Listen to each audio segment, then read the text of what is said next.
Happy Friday, Flow Racing. This is Courtney Enders with Flow Racing's only drag racing podcast, Right Off Track. And tonight we've got kind of an event specific podcast. We're going to talk to one of the biggest names in PDRA racing. But before we get to do that, again, I just want to thank each and every one of you for tuning in every other Friday. This is a bonus episode. We had one last Friday, but this event is too big not to do a show on. So we're going to be bringing on Johnny Pluchino, the multi-time World Champion in the PDRA, here in a few minutes. But before we do, as always, we've got the same lingo every time we do this. This and every episode of Right Off Track is brought to you by Castrol Edge. It's 3 times stronger against viscosity breakdown than the leading full synthetic and gives your engine 10 times better high temperature performance than the industry standard when you need it most. Castrol Edge, better oil for maximum performance. And I've just got to say again, big thanks to Castrol. It is still a dream come true of mine. It's so cool that I get to talk for a living, shove a microphone in people's faces, and somebody like Castrol, as big of a name in the industry, puts their name on this podcast. So again, Right Off Track, brought to you by Castrol Edge. And I will waste no time, no further ado, bringing on the champ himself, Johnny Pluchino. Thank you for joining me, Johnny. Thank you for having me, Courtney. I appreciate it. Yeah, so some of these are live, some of these are pre-recorded, and I'm going to put us on blast here. This is probably the latest podcast I've ever recorded in my entire life. You are quite literally in your hotel room right now. So tell us where you're at in this world. Yeah, so it's, I don't know, what time is it here? Midnight here in Virginia. Tomorrow begins testing for the Pro Stars. Saturday is the race for the Pro Stars. So we just got down here. Tomorrow we're going to put the motor in the car and get rolling. So if you're like yawning or if your lights are crappy during testing tomorrow, you can blame Right Off Track. No blame. We got to make it happen no matter what. Perfect. Well, before we dive into anything Pro Stars, all things Pro Stock, because you know me, anybody who watches this show knows that I have a little bias when it comes to the door cars, and I love talking to Pro Stock people. So we're going to dive into that. But before we do, this is kind of your intro to the Flow Racing audience. The Flow Drag Racing audience knows you, but give us a little background of how you got here, how you landed your ass in a Pro Stock car. Yeah, so I'm second generation. My father's been doing this for long before I was even a thought. He started racing door car stuff. Actually in the street years and years and years ago. But since the 90s, he was heavily into pro stock style racing, whether it was local pro mod style stuff back in the Northeast in the 2000s, maybe late 90s. He dabbled with the little 500-inch stuff in the mid 90s, back when there was 35 cars attempting to make a show. And then got heavily into the mountain motor stuff. And we started in 2006 together. But prior to that, I got behind the wheel first in the junior dragster. So I did plenty of junior dragster racing. My dad put his door car, parked it for quite a few years while I did some of that. So we dabbled in both. In 2006, I turned 16 years old. And we kind of started getting heavily back into the door slammer scene and just evolved from there. Here we are, 2023. It's been one hell of a ride. So you're successful even before you got into the Pro Stock car with the 632 stuff. Two-pronged question here. Why did you guys choose the PDRA route to chase championships? And give us a little insight to your success in the 632 car. So PDRA is a really great spot, but kind of how it evolved into PDRA was we raced in 2008, 9, around there with the NHRA, Mountain Motor Pro Stock. That was there for years. And then we started to dabble because of some things that were happening internally at NHRA. We started to dabble with the new up and coming ADRL at the time, right? ADRL was the big thing on the scene, packing the place. And it was a pretty good show in the early 2010s, 11, 12 area. And we kind of moved over into that. Even like 08, 09, we started running over there. So that began the Mountain Motor Pro Stocks 8th mile scene. And after the ADRL expired, PDRA came about. So it's a lot of the same people. Mountain Motor Pro Stock was extremely popular in 2013 when the ADRL shut down. And we went into PDRA, and just the people are great. It's been the home of our class for since 2014 now, pretty much. There's been other spots that we race, and they're greatly appreciated too, but it's been the consistent home since. So most cars come here if you want to race for a championship, and that's what we like to do.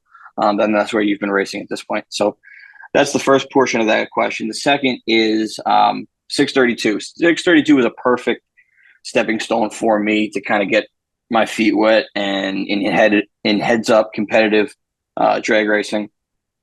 Kind of, we did it with the intention for it to be car B in our program. Like the mountain motor car was always our priority. My dad was driving it, through those years.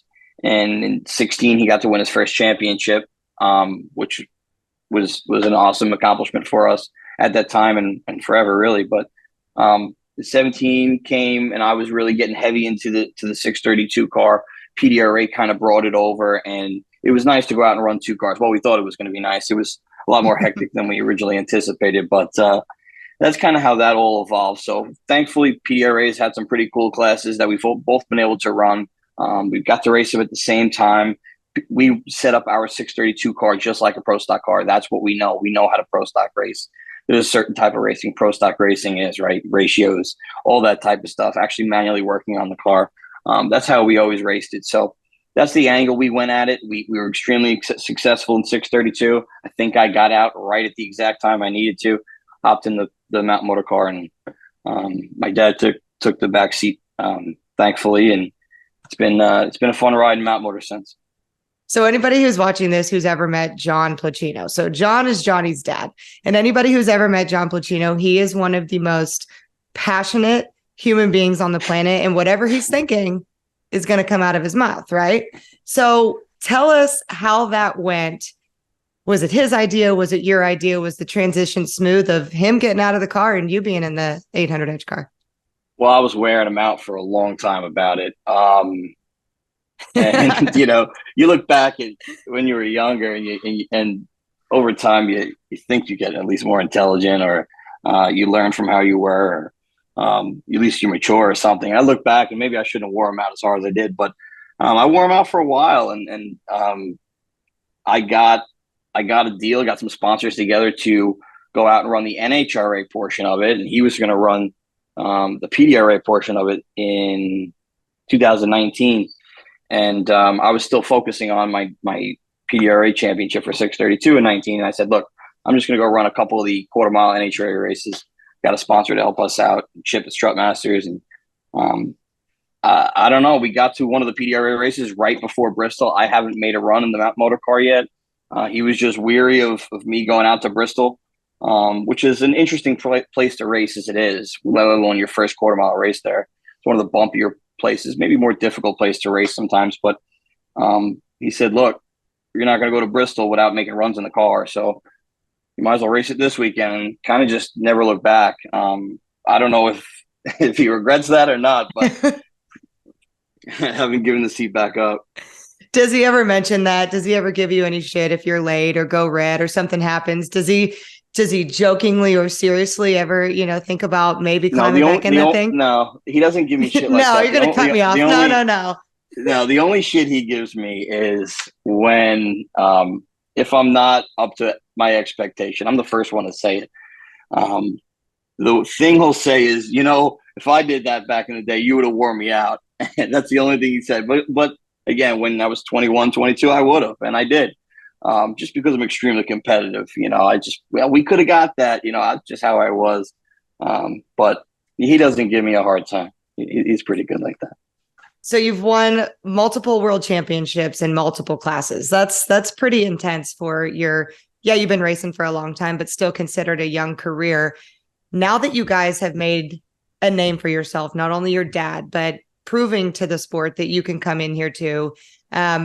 What is the role switch in your pit? Like in between rounds, who's doing what when it comes to you and your dad? Who's making calls? Who's being the grunt? What's it like there? And I'm being a little bit funny, but seriously, because you guys both do a lot over there. And so who's in charge of what?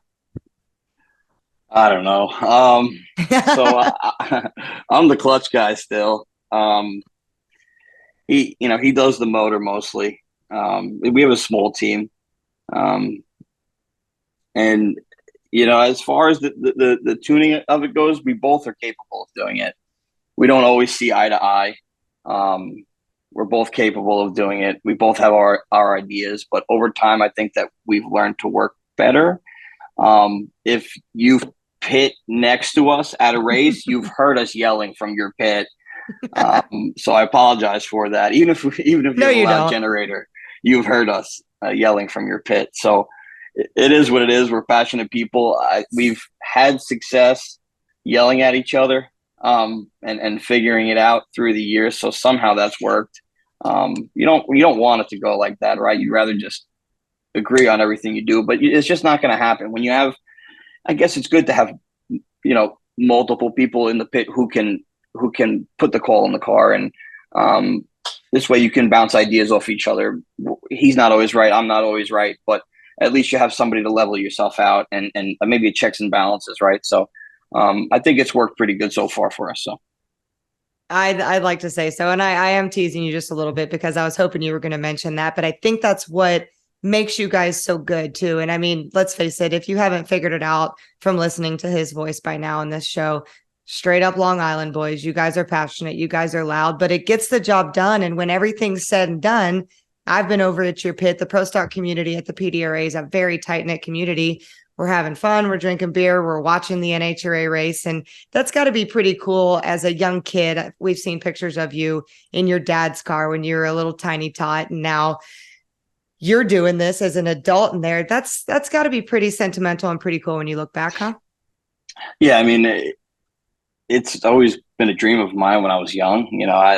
I watched everybody on TV. I mean, back then it was Yates and Warren, and I was a John Force fan. And I mean, I through the 90s, I grew up in the 90s. Drag racing was just, you had the McDonald's cars. I mean, just drag racing was just awesome. And not that it's not now, but it was just different in the 90s. And I was addicted to it. I just dreamed about possibly racing. And as time went on, you always thought about racing on that professional level. And I still remember it's not that long ago that we were just hoping to, with my dad driving, just qualify at a NHRA Pro Stars race. We couldn't get to an NHRA level spot because just budget wise, it just wasn't a feasible thing. But we said, NHRA Pro Stars, maybe one day we could sneak in a field. That was our dream. So when you look back now, and you always have to keep looking back and seeing that, it's like that wasn't that long ago. Like we qualified for our first race in 08 or 09. So that wasn't that long ago. I was 18, 19 years old. That was our first qualifying feat, and then from there you accomplish that and you go, maybe we can get around. We could sneak by one guy, right? And then you get around, and you just keep feeding this addiction you have because you're ultra competitive. You probably shouldn't be doing this as it is because you're just underfunded compared to some of these other guys, but you just want it so bad because you lived it, right? You whether you watched it, you've been in it your whole life, and you just want to race at that high level, and that's kind of what happens. You just snowball, and then you think, man, I got to the semis. It's only one more round, the final, and before you know it, you're winning races and championships, and it's pretty cool. Now, some people also watching this may not know. I'm going to make you name drop a little bit. You've got a famous cousin in the drag racing world. Give us your connection with the Nobile family.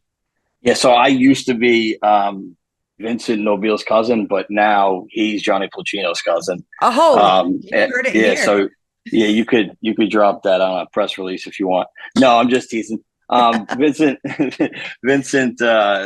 is my cousin. My dad is actually first cousins with John Nobile, his dad, my godfather, and so forth. So we're very close with them. Live about 15 minutes apart. And yeah, so he's had quite successful racing career to this point, and I think that we're doing pretty good as well. So I guess maybe it's something in the water on Long Island or whatever it is. It's definitely every person that comes on this show, we end up talking about it being in the blood, it being an addiction, and it being this drug. And we don't mean that in a negative connotation, but it does kind of seem to feed within these families, and these second, third generation racers is what's keeping our sport alive, in my opinion. And it's got to keep going. Well, I think part of it is to get to like the level that we're at now, or Vincent's been at, and a lot of people that you surround yourself get to. You have to be that competitive. You have to want it that bad. Otherwise, you're not going to succeed. If you don't want it that bad, you're going to come out there and you're going to DNQ over and over. You're going to be first round duck, and you're going to go home, and you're not going to. Just how it is. At this level, it's just too hard of a sport to not put that much effort and passion and time and into it. Just to be successful, you just have to be. Nobody is that talented where they can just come in and clean up. Now, drag racing is new to flow racing, so we take it for granted when we have these conversations and we kind of spill out this lingo. We're talking mountain motor, we're talking 500 inch, we're talking 800 inch. Give a pretty short and basic difference when we are talking about these mountain motor pro stock cars, which is what we race at the PDRA, and the 500 inch cars that they see on the NHRA scene. Yeah. So ours, and that's ours, I mean, mountain motor pro stock car. I just like to say they're the 500 inch pro stock on steroids. You don't have to be as, I guess, precise, I would say. But you still got to be pretty precise. I hear some announcers at times, they try and make the comparison, and they say, you got more horsepower than you can use, and they're full of shit, because we will always take more. When someone's got more than you, trust me. I will take more, and I will use it. We all will. We don't have more than we can use. We have to be within 20 on a gear change? No, we could be, if you're within 50 to 100, you'll be okay. You're not really going to see it that much there. But our cars make, I don't know, 400-500 more horsepower. They'll hang the wheels that much further. They shake that much harder. And they go that much faster. Again, the 500 inch stuff, is it a more efficient program? Of course. When you look at it, 500 inches going as fast as they do, but they've been 0.3 slower than a mountain motor car for pretty much all of their existence. It's just how they've always paced themselves. So, granted, the 500 inch guys went through the carburetor to EFI change. They went through the 10.5 rev limiter, so that set them back a little bit. I'll give props to that. But other than that, once you start going faster and faster, it's harder to push the needle. So people go, oh, why aren't you going, 6.0s? It's just, well, once you go as quick as we're going, once you go 4.00 or 4.01, it is so hard to pick up another 1,000. And it's just how it is, without changing rules and things of that nature. But Mountain Motor Pro Stock, again, the same 5-speed clutch pedal, same style car, same exact car, really. You can just take one drivetrain out of one and put it in the other. Same transmissions, and a lot of them, the Liberty transmissions, are in most of these cars now. But they're both real cars. You both got to drive them, and there might be the only heads-up class at this point that you fully have to drive, and that's why I love them both. You dabble in NHRA and PDRA, and just to not confuse anybody listening, these mountain motor cars, the 500 inch cars, as my sister would call them, real pro stock, and I think she says that just to piss you off, they compete and tour full time in the NHRA, but mountain motor is an exhibition class in the NHRA. And the difference is at PDRA, you guys are going 8th mile. When you bring these bad boys to the NHRA and you're going quarter mile, what kind of difference is that? I know you're getting there in the same acceleration type, but when you put that thing into high gear and just let her eat, what's the difference that you're feeling in that driver's seat? Yeah, it's a blast. You're just rolling. It's the enjoyment portion of the run, because the 8th mile is when you're doing all your work. You're in a mountain motor car, you're letting the clutch out, and it's like a second and a half for low gear, which is an eternity in a race car, because the ones after that are half of that or less. So you're a second and a half in low, and then the wheels are up that whole time. So you can't wait to get it out of low gear, because you want to put it in 2. You want to hope that front end comes back down so you could make a little bit of move, because at that point you're probably not dead straight anymore. So after that, 5th gear is about 4 seconds in a run. So that's where the 8th mile is. We don't get to enjoy much of that, right? Because we're just working. So when you got in the quarter mile and you stick it high, you're going 175 to 180. But to stick it in high and in 2 seconds go from 175 to 225, 227, you're picking up some speed through that time. You're accelerating and you're really picking up ground, and it's fun. But that's the time where you can kind of peek over and see, who's got more horsepower, who's edging on who, right? Because that's fifth gear and that's horsepower. But the quarter mile's a blast. I think the Mountain Motor Pro Stock car really shines in the quarter mile, but they each have their perks. We've seen them this year, especially. I think we're getting a little bit more attention, and some people have their opinions of if they agree with why we're getting that attention, and Richard Freeman buying JR Carr's program and all of that. But is that something that you feel like you want to see more of in the NHRA, or are you guys kind of happy with the limited schedule and the 4 races here and there? Well, what I want to say, first of all, with the whole Richard buying JR shit, everyone needs to realize that shit that's like not Frank's program, but that's Frank's program, right? Like that shit was badass when he bought it. I mean, it was the best program out there. So everyone needs to remember that and give credit where credit's due in regards to that. That doesn't mean it can't get better. Obviously, everything over time with the brain power and the resources, but that program was what it was. We're just racing against different drivers in those cars. So that just needs to be clarified with everybody. But there's nothing that's been done negatively at this point. That's not chasing any of us out. I mean, we knew they had horsepower when JR had the stuff. Everyone should just come race. There's no problems. So is that your way of saying that is something that you would like to see more in the NHRA? If we did have more races, 6 races, 8 races, is that something that the Pluchino program would want to participate in? So we can't race, 18 times a year. It's just not something that we could do when you're working full time and everything else. So can I commit to a 8-race NHRA and an 8-race PDRA? No, I can't. So at that point, tough decisions have to be made. And part of those are talking with sponsors and seeing what your opportunities are and things of that nature. But at the end of the day, our goal is to win a championship. So where do we think we can go out, race against the best competition and win a championship? That's probably the path we're going to follow the most. Now, again, sponsor factor. There's so many different factors, but right now it's been to the point where PDRA has been our main focus, and being that there's no championship in NHRA, we go to the races where we have sponsor support, maybe a closer race to home, things of that nature. It was just tough to make the trip out to Denver. So again, you want to go there because that's such a great facility, but that was one we had to miss. So again, we like the NHRA, we appreciate the NHRA, and it's always great to go run on the big stage. So I have a lot of fun doing that. Now I've got to ask you, so you've done so much. Again, you've won world championships at the PDRA, but last year, was that last year or the year before? Years go too fast. When you won Indy, finally did it. Indy that was last year. Indy is it, right? So for those of you who don't know drag racing, feels like 10 years since I won a race, but go ahead. We're going to get into that here in a minute. Calm down there, Betty.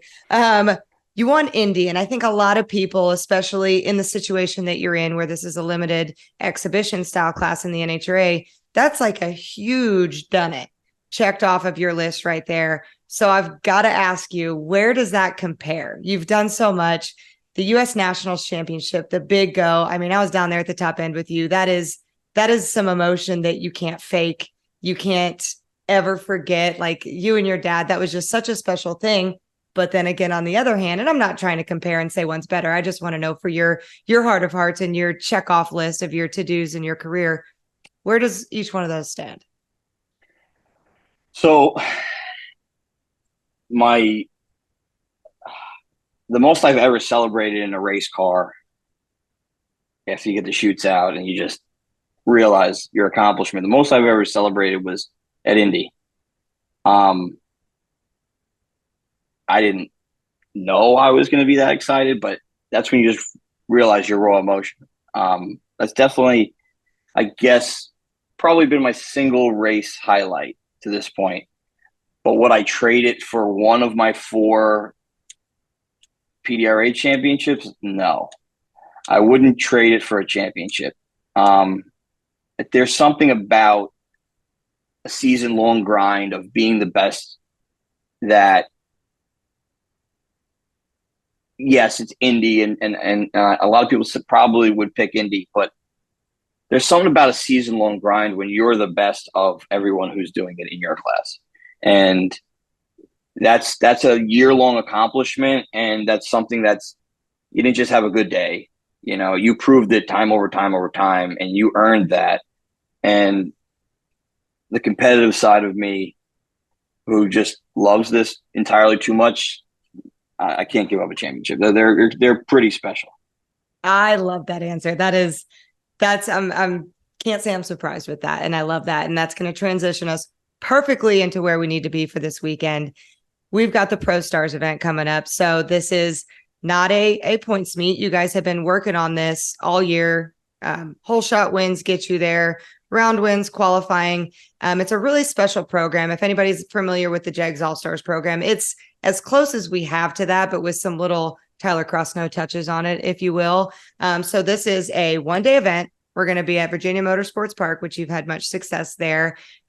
You're coming in really not in the position that I think ice cold. Just say it, ice cold. I'm trying to be politically correct here. You're coming in cold, my friend. Yeah. And I want to talk about that before we get into some more of your success and what's going to happen this weekend. Everybody on the planet of Earth, I think, is surprised by what's been happening in Pro Stock this year. It's good to shake the sugar tree up, but if you're Johnny Pluchino, this is not where you thought you'd be, right? Talk about your season a little.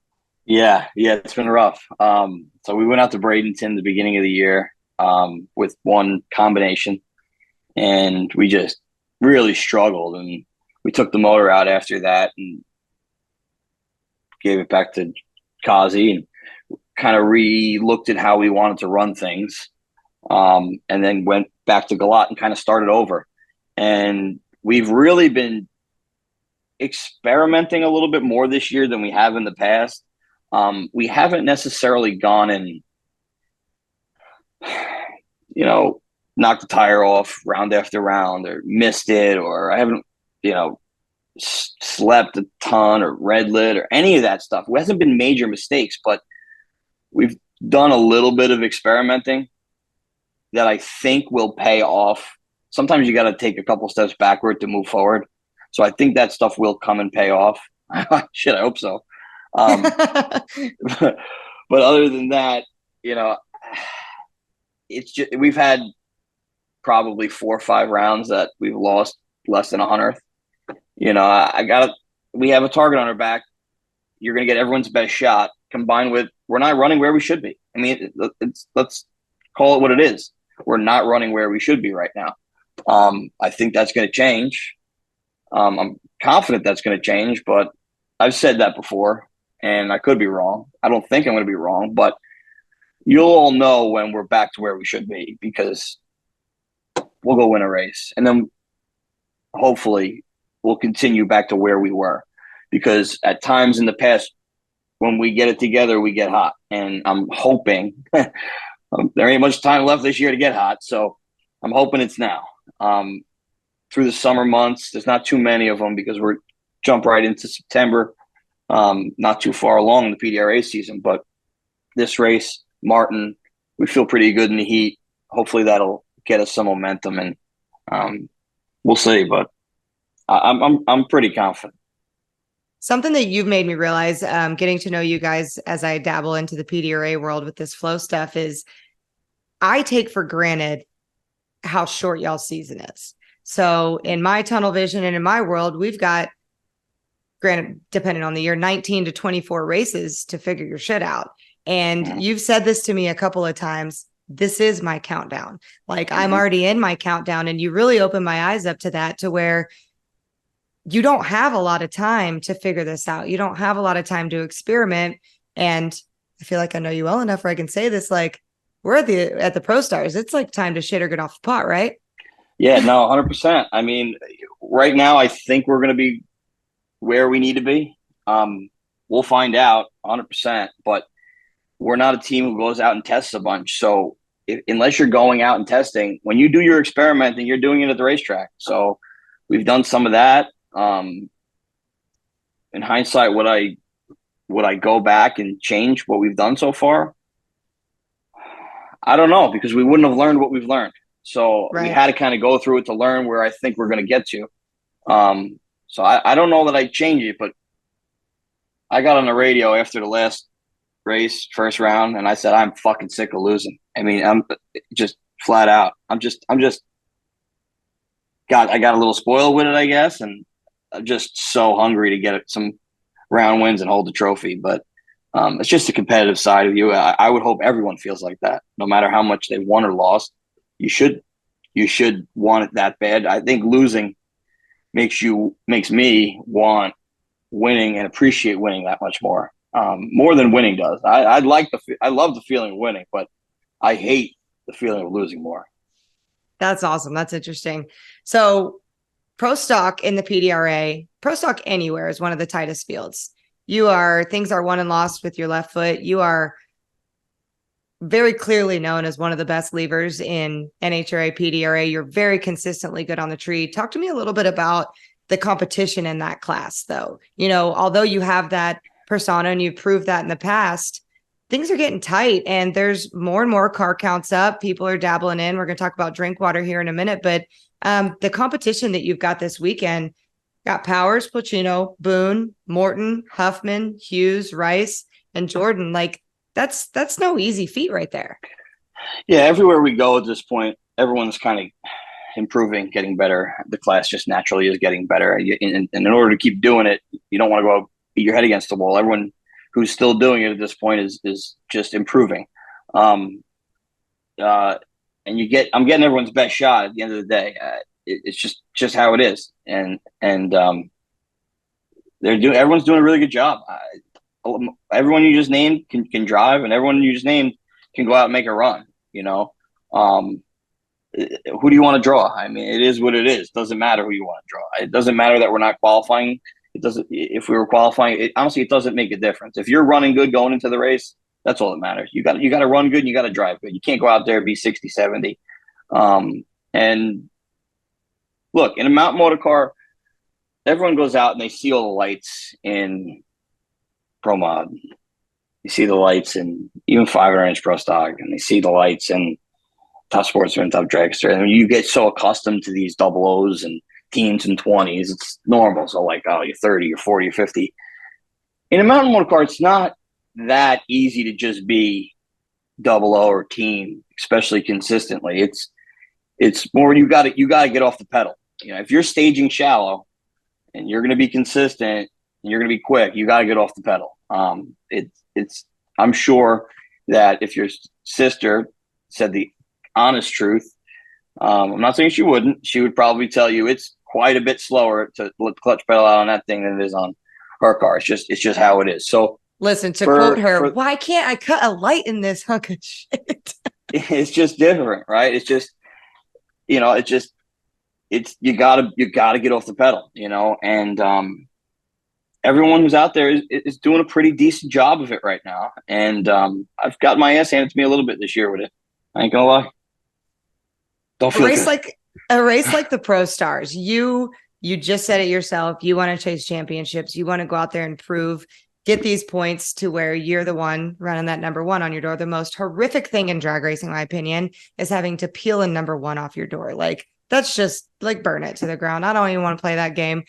But this weekend's a little different. And I remember asking you this last year on an interview with Flo, the difference in your mentality of a weekend like this. It's big money. I think it's what you guys are going up for $7,500.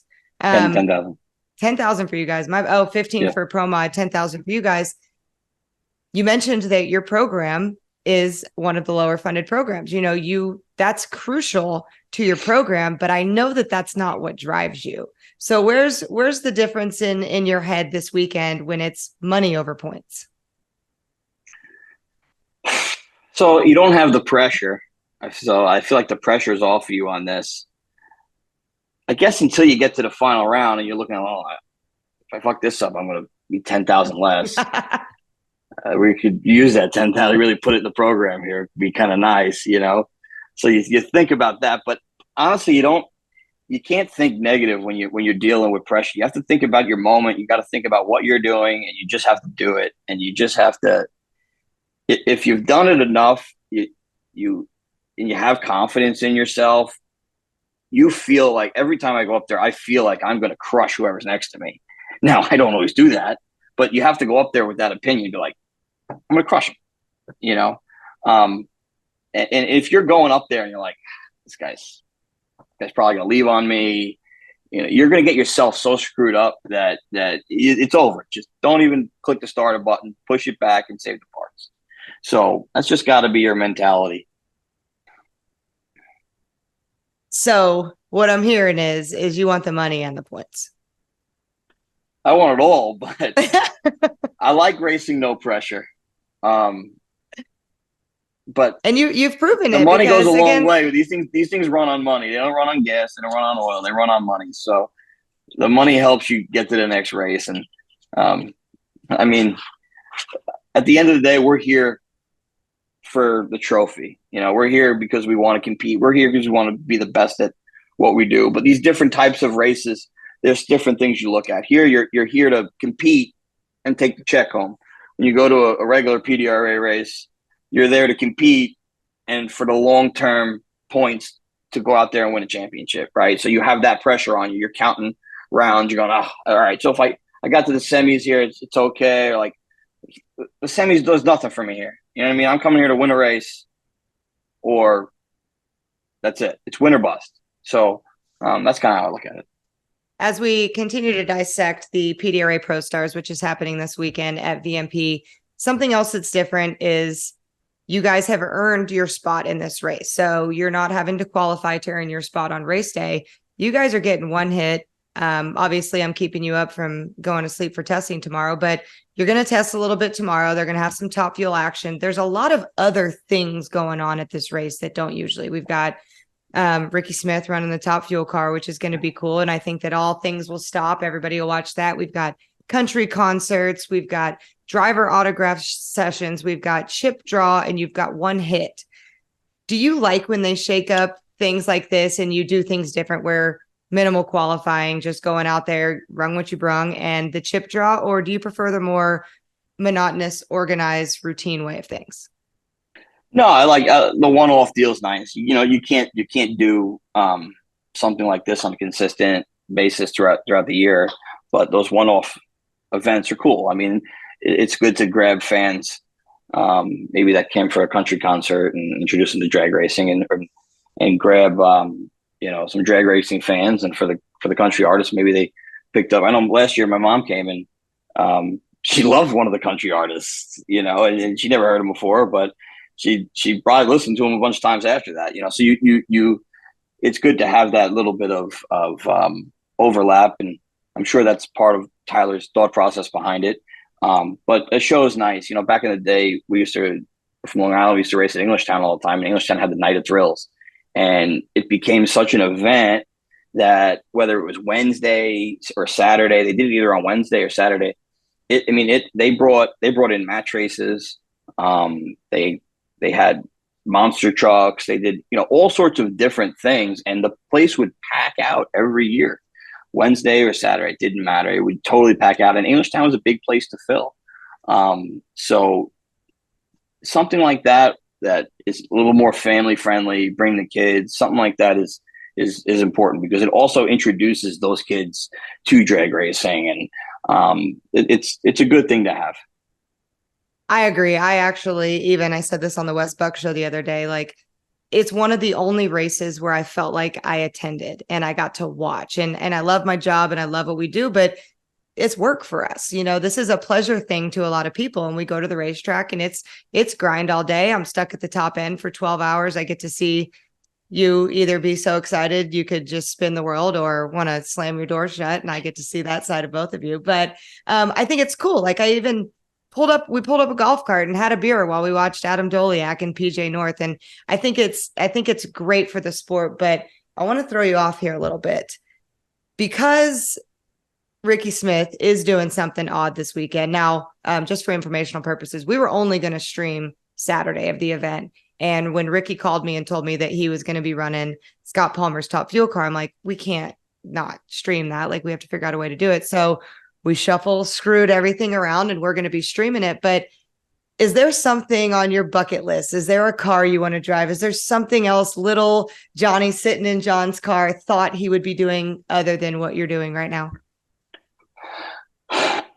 No, I mean, I guess I always said I'd want to drive a 500-inch car, but I guess the more time goes on, the less I have that urge, and it's not a knock on 500-inch, but it's kind of just where the class has evolved to now. I feel like it's two huge teams with a lot of rentals going at it, and everything is so tight. And I guess it's really just a driver's race at this point, which is great, but I like the other aspect of it as well. I'm more of let's throw 16 individual teams at each other. So that kind of gets my blood pumping more. I mean, not to mention, you can't go in there unless for us, we went in and got in on one of those two teams. You just can't do it. You can't go in there and say, I'm going to build my own stuff. I'm going to compete with these guys. You can't. It's not possible. There's too much time. There's too much invested. So that kind of, I guess, makes you go, all right, well, anyone could kind of go in there and lease it and get their feet wet. And if they're a better driver, they're going to do well. I get that. But I don't know. That's not what really drives me, I guess. So at this point, I would say, no, there's nothing else I want to do. So you wouldn't get in a Top Fuel car if somebody's like, hey, here's my keys. No. That thing's a bomb. I don't want to strap myself to it. I got no interest. I'm with you. I just like to hear other drivers say it. It's so funny because pro stock people are so different in that sense, but you get people who are running promo and they're like, yeah, sure, I'll run whatever. Pro stock folk, we like to stay with what we know. But speaking of staying with what you know, I don't think you get enough credit for the tuning aspect of what you do. And I said we were going to talk about drink water later, and that's how we'll close this out. You're not only out there winning championships, winning on hole shots. Well, prior to this year. Sorry, buddy. I'm only kidding, kind of. But you have multiple duties during the day. Like you've kind of invested yourself in Alan Drinkwater, who is quickly becoming a well-known name in the sport, and helping him with the 632 program. And now he's graduated into pro stock. So give us a little insight of how you're able to balance all that and what you've done to help him. Yeah. So became good friends with him, and they're just really good guys who needed some direction in drag racing, really. And him and Preston, they're cousins, and they've been around drag racing for a while, and extremely talented guys who really needed direction, but just didn't have anything, and kind of came together and had a good friendship. And I've never seen guys that really learn as well as these guys do, as quick as they do. I mean, in no time at all. It's just whatever you teach them, they are able to absorb it up, whether it's working on the car or driving the car. Alan does an excellent job. But I probably created my own assassin, really. Mm-hmm. That's probably what I did, but it's okay. I think having, I guess the 2-car team is what you can call it, I think teaches you more. I think being able to try different things, I think there's a lot of positives that came from it besides just racing with those guys. It's just fun racing with those guys. It's just, at the end of the day, we go out here to have fun. So we're going to race them with our buddies. Those are our buddies. We both race. We got 2 entries in a mix. That makes it a little more fun alone, but you also get to learn. And look, it's also rewarding watching those guys go to the winner's circle, right? Like this year, I'm part of that team. So watching those guys go to the winner's circle, having that success, 2 years ago, they would have never in a million years thought that they would want a pro stock race at any point in their lives, let alone race, won it. They never thought they'd race it. So that's a cool thing. People have helped us over time. There's always people back in the day in the 2000s and when we started running Mount Motor that you ask questions and they helped you and giving you guidance. And so if you don't pay it back, then this drag racing world is not going to keep turning, right? So what happens when it's you two for all of bust his ass?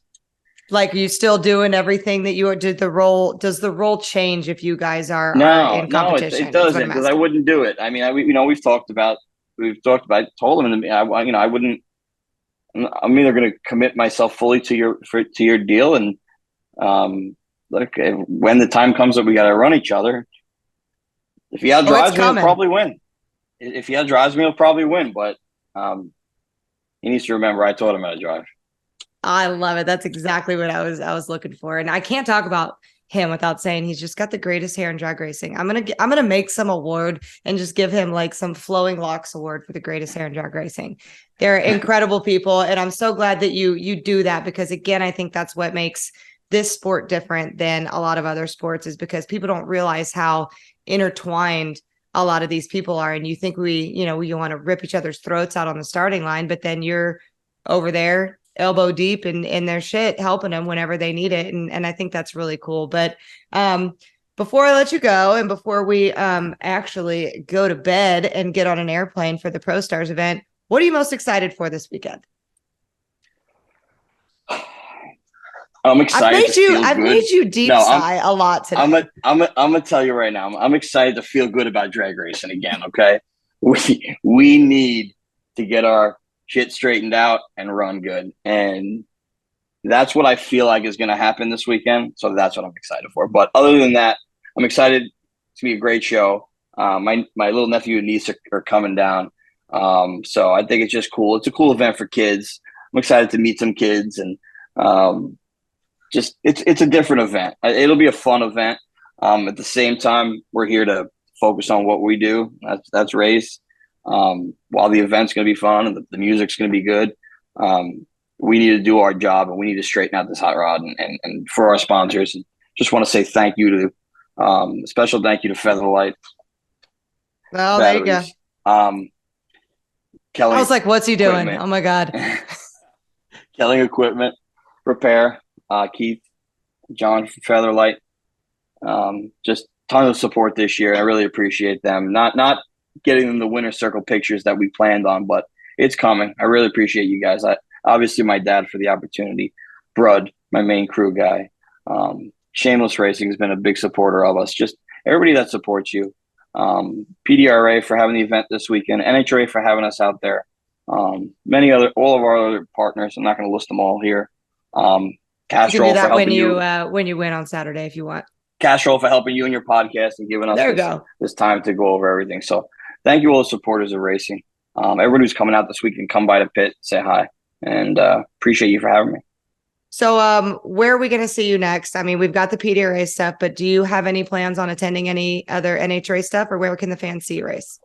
The rest of the PDRA schedule for sure. The NHRA stuff's up for debate right now. I know Dallas is one that's on the list, but that kind of is squished in between two PDRA races. So that makes it tough.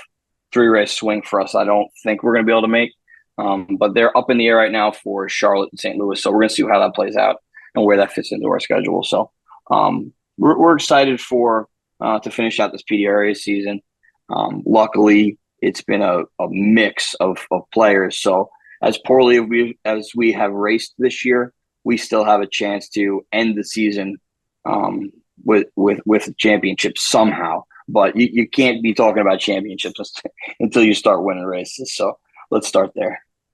I love it. I love it. Thank you so much for taking the time. I know it's tough when you're on the road. I will see you tomorrow, I guess. And guys, we're doing this as these races progress. We want you to enjoy drag racing. We don't want to just push all of these big events. We love when you watch Eldora, the Million, all that stuff, but drag racing is what I love and what Right Off Track is all about. So Friday is going to be free on our YouTube channel. We want you to watch the PDRA, get to know the people like Johnny Pluchino, watch them celebrate like crazy fools on the starting line before the big event on Friday. So Friday evening, we're starting streaming at 5:30 Eastern, and then we're going to be streaming all day Saturday. So if you can't get your ass in the grandstands, be sure to tune into Flow Racing, and you just might see this guy turn his season around. So thanks for joining us, Johnny, and we'll see you guys again in 2 Fridays.